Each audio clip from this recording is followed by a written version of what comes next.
So it looks like he might have a copy of Abrupt Decay in his hand. His Team Metagame Guru jerseys are pretty sweet also.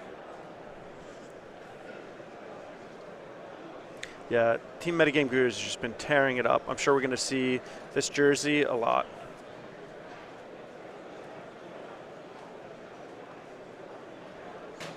All right, so he's going to go ahead and use his fetch, fall down to 13.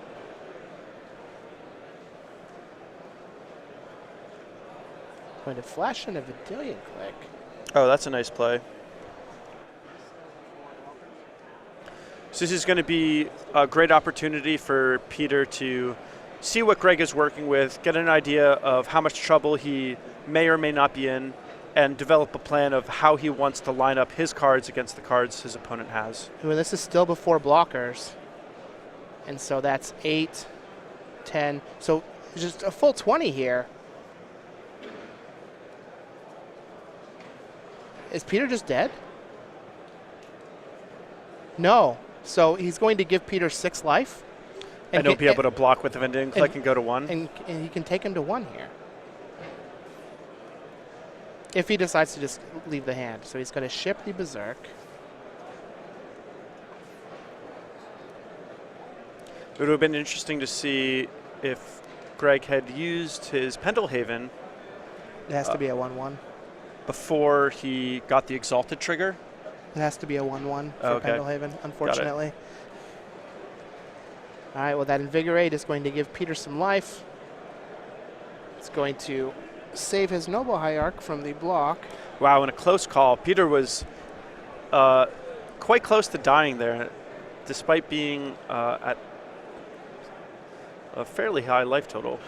I wonder if it would have been advantageous for Greg just to cast all of his spells there with the click on the trigger on the stack, targeting him, maybe, and just put Peter to 1. 1 would be pretty good. He does have the Deathrite Shaman to help dig his way out of it, but I do agree that putting your opponent to 1 is usually pretty good. Well, Peter knows that Greg still has that second Invigorate left in his hand, though, which could spell a lethal attack with this Inkmoth Nexus if he's able to sneak it through. Peter knows what he's up against, though, so he doesn't have to attack with the Delver of Secrets if he is that vulnerable.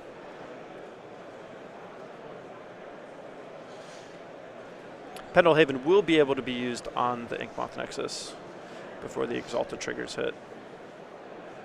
The Brainstorm did find a Force of Will for Peter, though. No removal spells that can hit the Inkmoth Nexuses.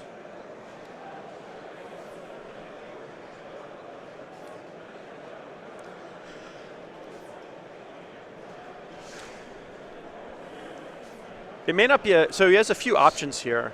He can either keep the Ponder and the Force of Will and dig for more permission. He could also potentially keep the Dark Confidant and just decide to block with the Delver of Secrets and say that, I'm going to be able to use the Dark Confidant to basically grind through the game. There's also a few different things that Peter can do on this combat step also. Like he could potentially also attack with the Delver, and that would mean that Greg's Misty Rainforest would essentially be shut off. But by attacking with the Tarmogoyf, essentially forces a block with the Noble Hierarch. So we've got a Brainstorm. Peter does have a Spell Pierce. Yeah, both of these players are very close to winning the game.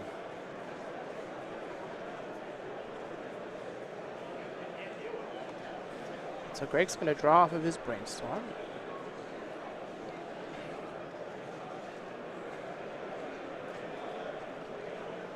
And he will be able to put 2 back and then crack his fetch land to get some redraws. He can force Peter to chump block with his Delver of Secrets and get that out of the way.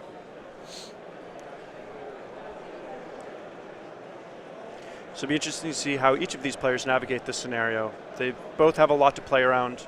They both know they're very close to dead. Right, so Greg's going to put 2 cards back from his Brainstorm, use his Misty Rainforest, and fall down to 5. 5 is a lot different than 4, though. It is. It's going to get a Savannah.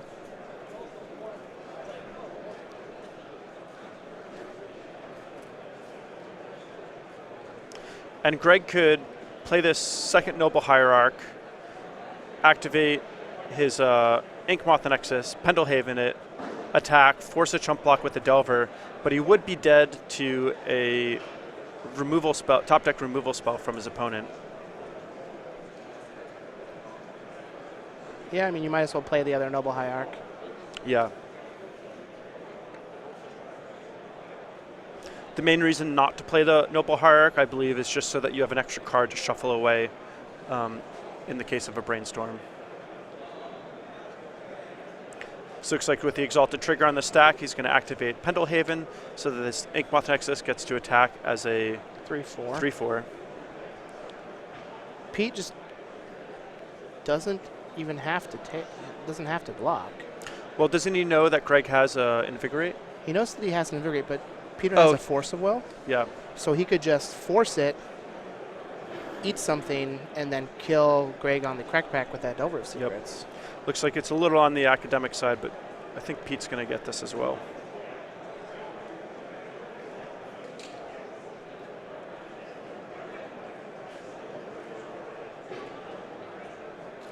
And there we go. He does not block. We see the Invigorate. Peter will likely counter this and then just crack back for the win. Oh, and he doesn't even have to use his force. Just use the Spell Pierce. Nice.